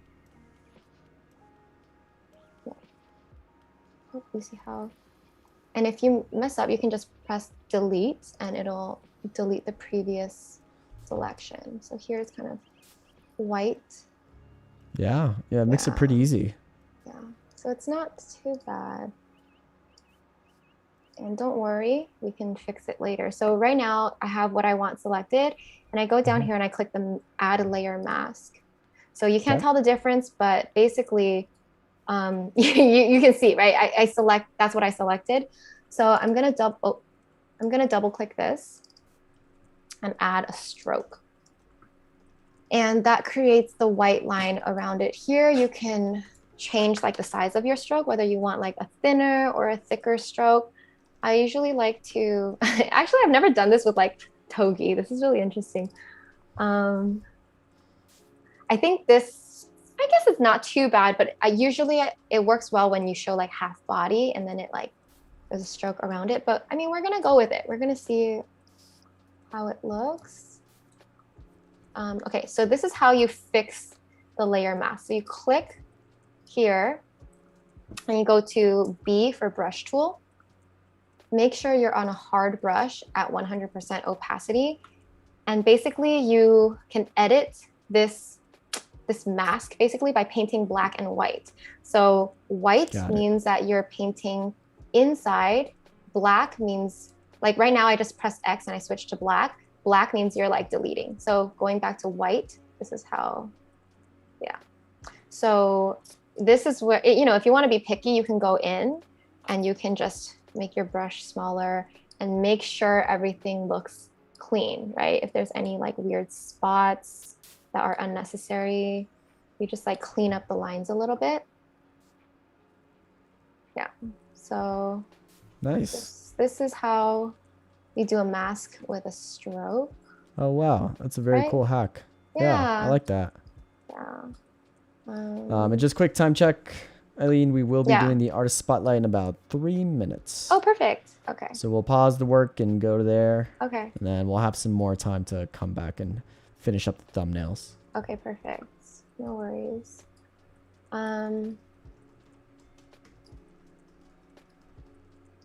Yeah, so something like that could work. You see how we just pop out a little bit more? Yeah.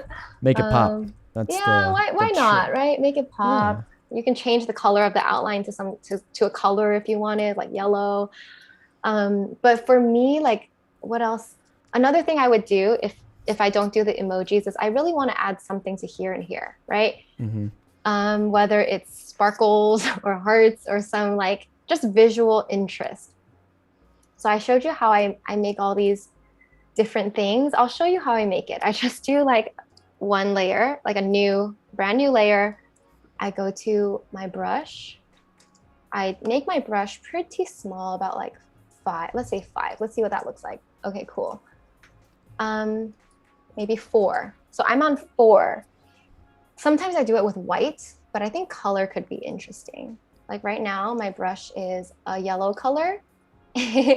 And really, it just depends on the video, like whether it's more fun or whether it's more serious. If it's more fun, I could add more colors and more scribbles and like, you know. I actually have a tablet where I sometimes use a pen to outline things, to scribble. Sometimes I'm lazy and I just use my mouse. And sometimes it takes many tries, right? It takes many tries to get the look that I want, but I'm gonna. And you're using your mouse right now, right? Yes, I'm using my make mouse. those? Yeah. I'm just. Oops. I'm gonna do my best to. It takes a little bit, but you get what I'm doing, right? Yeah. Ooh. Sorry. You look natural for the most part. Yeah. So I'm trying to get this wave without it coming out the other side. Oops. Oh. I don't know.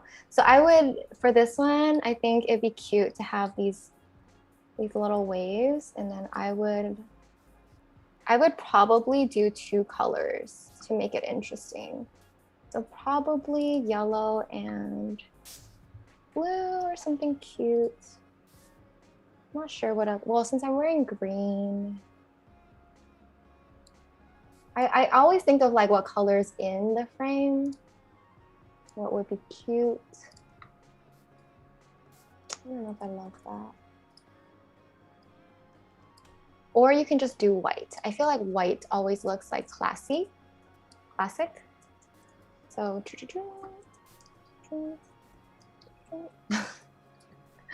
yeah, it's really silly, like me just doing this all day. Right? Like you. No, I mean, that's how you make the thumbnails, right? Yeah. I mean, it's all these little tips and tricks into them. Another thing. And you're right. I mean, here we are. I mean, there was just empty negative space there, but you're adding these cool little make it interesting. Design elements there. Yeah, I agree. I have these sparkles that I drew that I really like. Let me try to find where they are. Yeah, we have a suggestion from the chat saying turning on smoothing would help drawing those curves. Oh, how do you do that? This one? So yeah, right there you have it to 0. My gosh. So maybe doing, they were suggesting 100% or 80. So oh my let's see what gosh. those does. I've never tried smoothing. Yeah, let's see how it does. Oh, I see. Oh, it's slower. You see how, ooh. Yeah. Oh my gosh, thank you guys. Cool. Great tip, Cody and Annika. Smoothing. Wow. Okay, cool. And just to flag, it is time for the artist spotlight. So we don't have to do it right this second if you wanted to finish this up, but we do need to transition over to it okay. in the next couple minutes. So the last thing I want to add are some little white sparkles. So I drew these on my tablet and I just... Very cool. I have a mask on. Let me disable the mask. Okay. Actually, I'm just gonna keep the mask on because I like this one. So I would just copy, and then just like move them, edit them a little bit so that it looks a little more interesting. And you guys get the gist. Like I'm trying to make this look a little bit more interesting than just like a picture, right? Togi afternoon. So something like this. Yeah, I like it. Cute, right? Yeah. It's a little bit, there's more pizzazz going on here. Pizzazz. But I would just spend my time trying to make it look balanced, not too messy and whatever. But Right. yeah, there well, you we go. can come back to this. Let's hop on over to the artist spotlight. Yes. Okay. And then we'll have some time afterwards to maybe put some finishing touches. Yes. All right. So our artist spotlight for today, drum roll, is boom, Wkcreative. Very cool. And I think do you know this person personally? Yes, Whitney, I do. Kearney? She's helped me design some of my, like the things on my shop, like my mailer box and some new products that we're working on. And I fell in love with her style because she's feminine and modern. She's not afraid to be playful, right?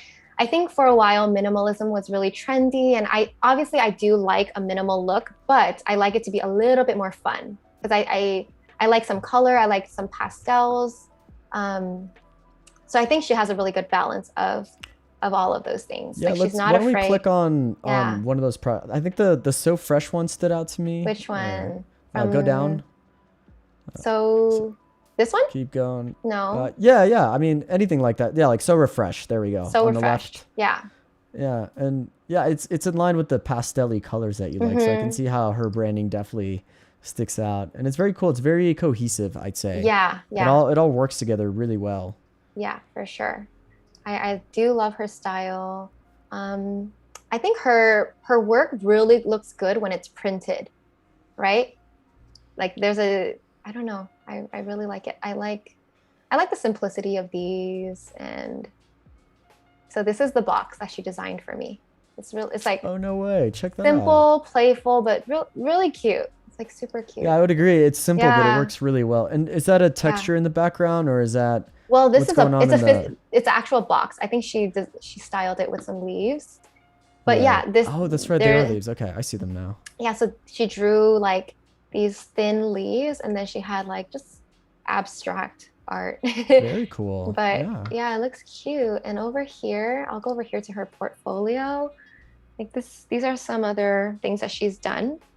As you can tell, like I chose her because her boxes they're just cute. They add a little bit extra to what you typically see to branding. And I think she really shines with, like, we love the same things like flowers and pinks. And like, see, this is Lavendaire. Yeah, I think she makes the color palette work really well. It's simple, but it works. And it's, and you could tell it's a brand, it's a style.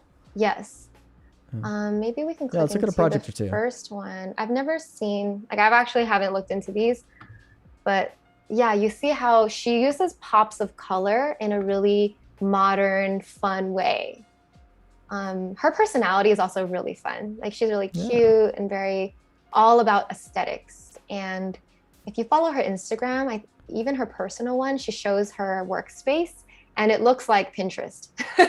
You know, my workspace looks like I have a pretty angle and then I have like a messy angle, but her workspace looks like Pinterest. I love it. Yeah. Anna Davscore saying, yeah, the color cohesion makes it look so professional. Yeah. Agreed. Also, hi, Anna. Thanks for joining us. Yeah, so I really like her work. Let's click her About section. Very cool. Where is she based out of? Do you know? She's based in Florida. I'm not sure what city, but Florida. yeah, from Florida.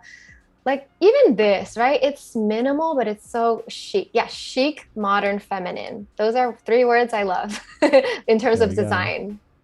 Yeah, and I just think it's so cute. She's really great, right? She's really great at abstract art. Yeah, I'm a big fan.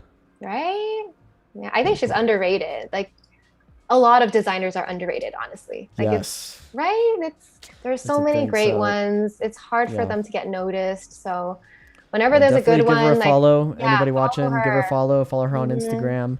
Throw them some love because her work is super, super cool. And it looks like she's up and coming though. I mean, she's got a solid following. I'd say it's just a matter of time with the amount of work and the style that I'm seeing. It's very cool. Yeah, yeah. So she's done the box for you, the Lavendaire box, and she then did my anything else? Lavendaire box, and then moving forward, she's helping me with like a new planner I'm designing, like notepads. Because after she did the box, I loved it so much. She also made my logo, the one with the, let me scroll down, like this logo she made as well. So I really liked it. So I'm gonna work on more things with her. Very cool. Yeah. As you can see, this is her workspace. Like it's beautiful. Her apartment That's or whatever, crazy. it's beautiful. So that's not even a staged No, studio. she That's works actually here. where she works. Yes. Oh my goodness. Everything she has in her house is beautiful. I don't understand. Like some How do people you get to that level? Exactly. Some people just they can't have ugly things. Like everything is beauty. Here I am staging that just plant right there and calling it a day, but Yeah. we have this beautiful Yeah. office that just everything works together so well. Yes. So Yeah. Wkcreative, right on. Yeah. Yeah. Well, thank you so much for showing us that and spotlighting her. I course. think, definitely give her a follow. Yeah. Give her some love. Definitely some solid designing. I like it. Yeah. Should get her on the show. Yeah, definitely. I think she would be thrilled. I told her that we would be spotlighting her and she was so excited. Yeah. Very Yeah. cool. Got Gus Martin in the house. Cool. Welcome, Gus. Thank you for joining us, my friend. Okay. So should we go back to Yeah, let's go back the to thumbnail? the thumbnails. So we have a little bit of time check. We have about, what are we looking at? Probably 23 minutes. So we got some time. Okay. I feel like the thumbnail is almost there, right? Okay. It's after I do have it's one looking more good. thing that I want to share with you guys that I forgot to share earlier. It's related to coloring on Premiere. But Okay.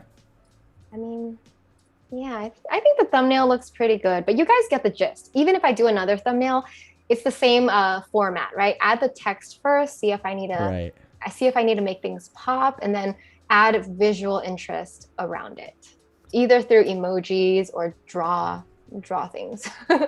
Draw things. Yeah, draw things. And 'Cause those I feel little like, drawing things that you did, I mean, Yeah. they're subtle. It's little, but it does make a difference, right? yeah, As opposed to just the empty space there. So, yeah. Like I never want the visual stuff to overpower what's important, because I want people to first look at the picture, the text, and then, you know, as a whole, like I think people will be like, oh, this looks more interesting than like, let me take everything away, right? If I take this and even the stroke, right? Like if you just this versus adding the pizzazz of each thing, right? the pizzazz. The pizzazz.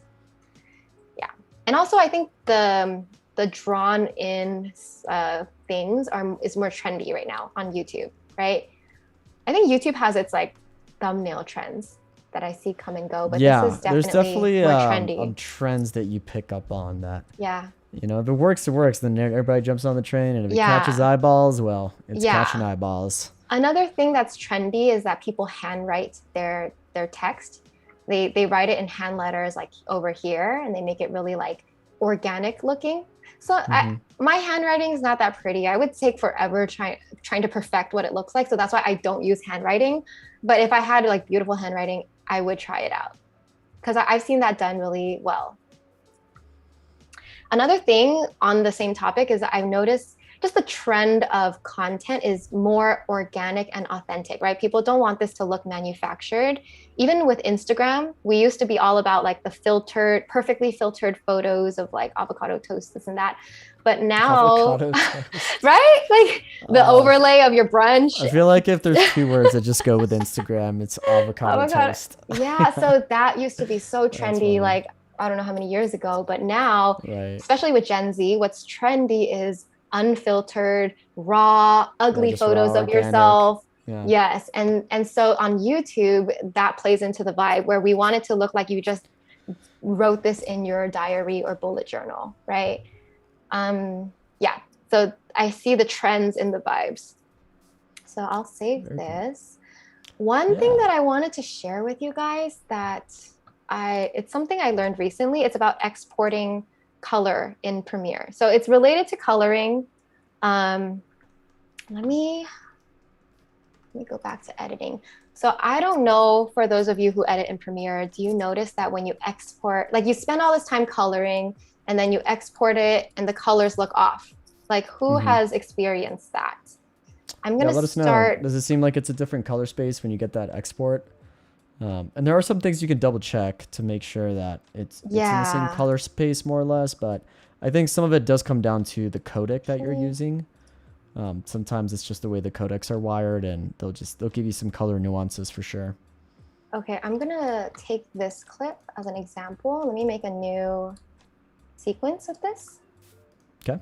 Okay, so let me grab the color that I did for this clip. I think it was around here. This one. Okay, so I'm gonna color, oops. I'm gonna color this clip. So this is a clip of me flipping through my workbook, right? Let's just stop it here. Yeah, I learned that tip from you yesterday, W. Ah, the Q and W. Yes, I Yes. love those keys. Yes. Time savers. Thank you. Okay, so this clip looks like this in Premiere. Right. I'm gonna export it right now. I'm gonna export it how I normally do. I usually don't really touch anything. Let me see where it's exporting to.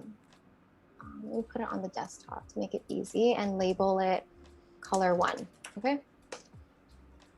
I'll export it.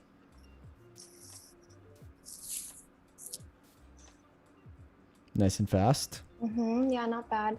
Okay, so now I don't want to close Zoom. Sorry. How do I minimize? Good. Okay, so I'm gonna open up this. So you see the difference? How do can I close this essential graphics panel? Yeah, hit the little hamburger thing, like the little 3 bars. Yeah, and then do close panel. Yeah. Okay, perfect.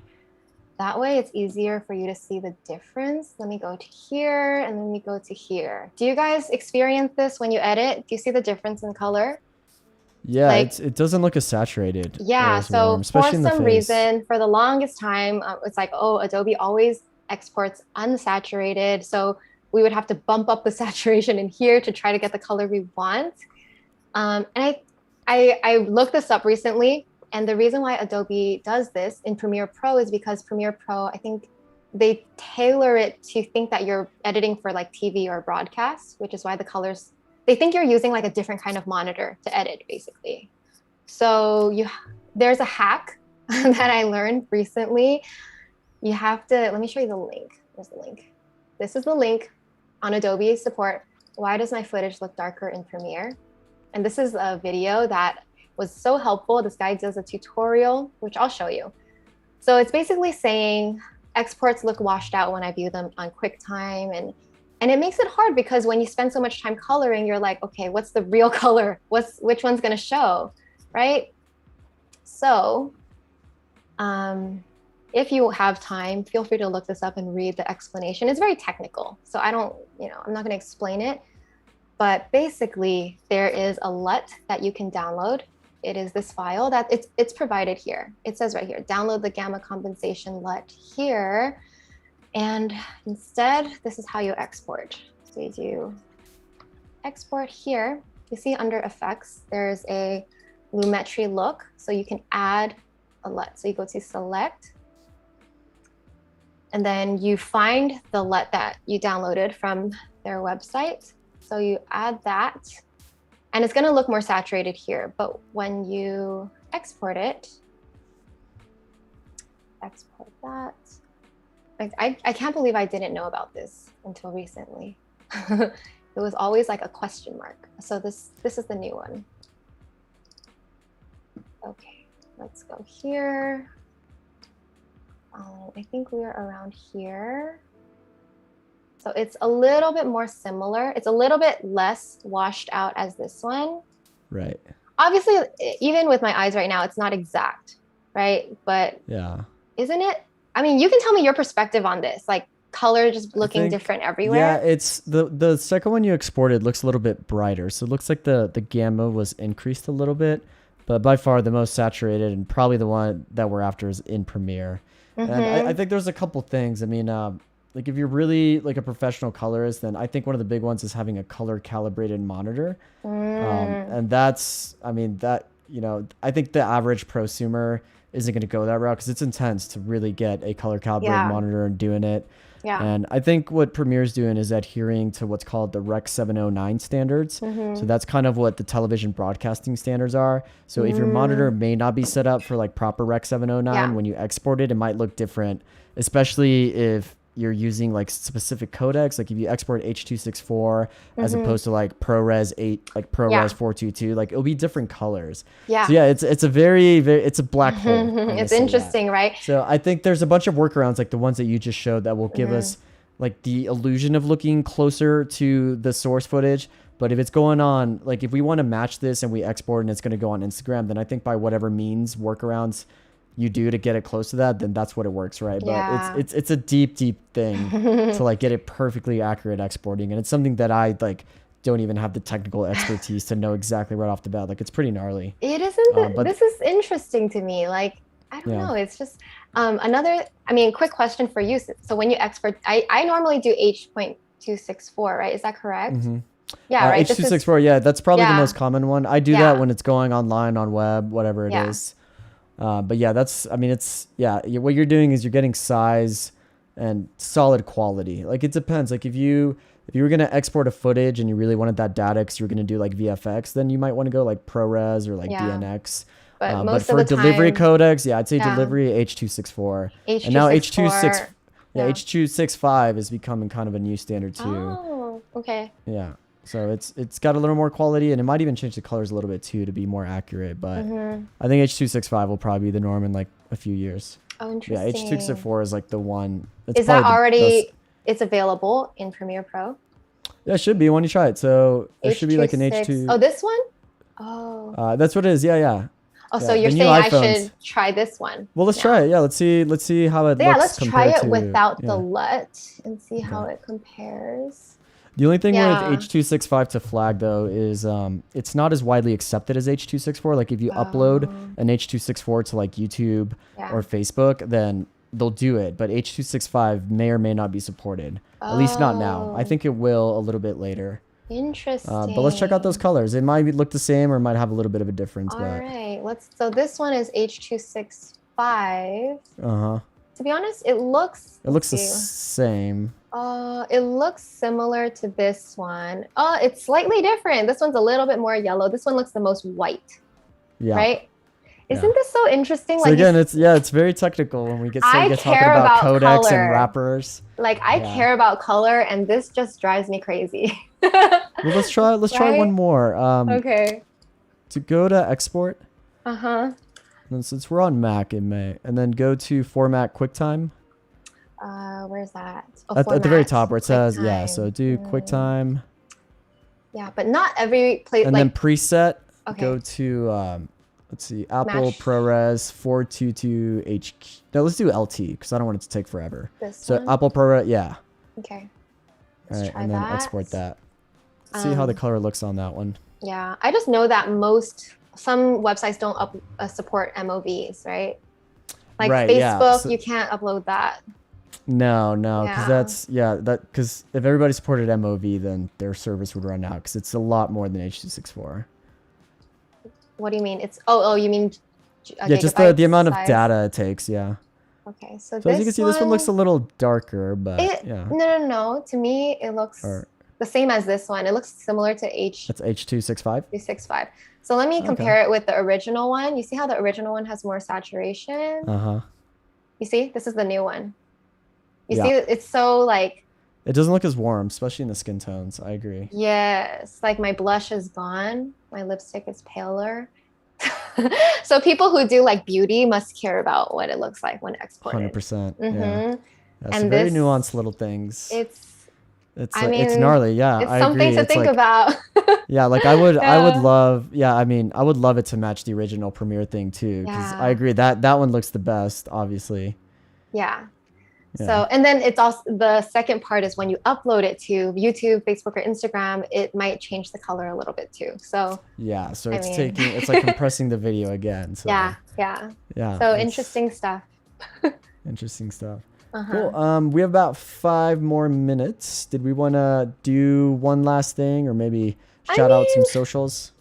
Yeah, I think I little can bit of time. just shout out my own socials. I don't think we have time to create anything else. Okay. where was it? So thank you guys for watching and hanging out today. So this is my Instagram. Really, yeah, it was fun. Lavendaire is my Instagram. It's my YouTube channel. It's my Twitter. Everything is called Lavendaire, TikTok. So follow me. Again, I make videos on personal growth and lifestyle design. So it's all like positive content to help you improve your life. Yeah. Yeah, 100%. And then where's a website that they can find you at too? Okay, both lavendaire.com and then my shop is called shop.lavendaire.com. Right here. Yeah, and I love those books. Oh, thank you. The pastel color palette. Yeah. Very cool. Yeah. Yeah. Cool. Awesome. Very cool stuff. I'll tell a quick story if we have a couple minutes. Yeah, we have like 3 minutes, so perfect time for a quick story. This is another like interesting thing about YouTube, or no, just trends. Like if you go to my most popular videos, it used to be the zero waste one with 4 million because zero waste was really trendy. It was really trendy. I mean, it still is. It still is. I think it still is, but you know, the is. pandemic just made it hard to reduce your waste. It just, anyway. Yeah, for sure.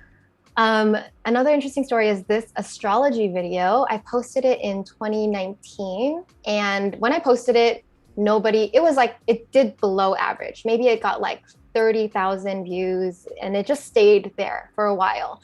Last year in 2020, this video somehow got a bunch of like bumps. And because apparently astrology became such a trendy topic in 2020 with TikTok and just more TikTok astrologers to the point where this video just blew up and now it's 6.8 million, the most views on my channel. So I guess it's a reminder that, you know, even if you think a video is a failure, it just might not be its time yet. Very, very cool insight. Interesting, right? That's great. Yeah. Just wait for it to hit the trendy algorithm and you never know. One of the videos that you have may blow up. Yes, you might be ahead of the trend. You don't know. That's true. You're ahead of the game. You just don't know it yet. You're ahead of the game. Yeah. Another interesting thing, if I have time.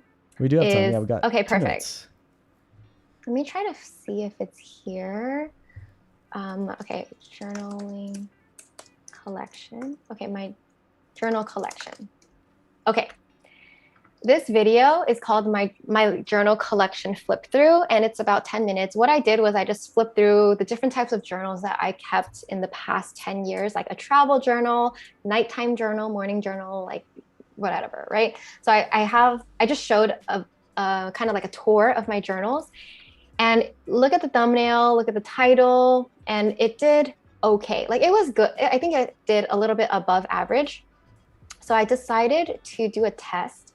I repackaged the same content, meaning I'm still sharing the same journals, but instead this video is repackaged as 11 ways to fill your notebooks, right? So look at the time. It's a little bit shorter. It's 4 minutes. The title is more geared towards the audience. 11 ways to fill your notebooks. The previous video with the same exact journals is called My Journal Collection Flip Through. So it's about me. So that's the lesson, that when you're creating content on YouTube, especially if you're a small creator, you have to make things for your audience. Don't talk about yourself. Don't like put the spotlight on yourself, but put the spotlight on your audience and how you can help them. So it's like literally I'm showing the same exact journals, but it's just packaged in a slightly different way.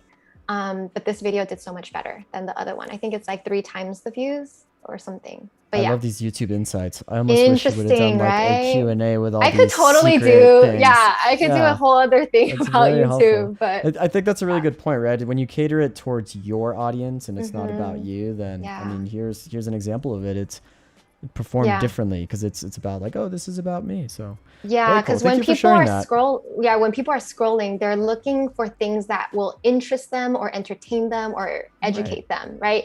They don't want to learn about a stranger that they don't know. Just keep that in mind. It's true. It's sad, but it's true. Yeah. Cool. Well, we have reached the end of our show. Cool. Lavendaire/Eileen. I want to thank you for coming on with us. This has been very insightful 2 days, and we've learned a lot. We've seen how to make YouTube thumbnails. We've seen color grading, how to make it all match, branding perspective. Very cool stuff. Thank you for joining us. It's been a really good time. Quick reminder, stay tuned because we got the XD Daily Creative Challenge coming up. And then Doodle Therapy at 2:30 p.m. And also, big note, we will be off next week for the annual Adobe Live shutdown. So there won't be any streams from Adobe Live, but you can still check out the live streams from the community on behance.net/Adobe Live. We'll be back tomorrow at 7 a.m. Pacific time with Paul Tranny's design masterclass after, of course, the XD Daily Creative Challenge, Doodle Therapy, and Draw Along. Cool. So that brings us at the end. So just want to say thank you again for joining us, Eileen, and we will see you all next time. Thanks, All right. Paco. Bye, buddy. Bye, guys. Bye.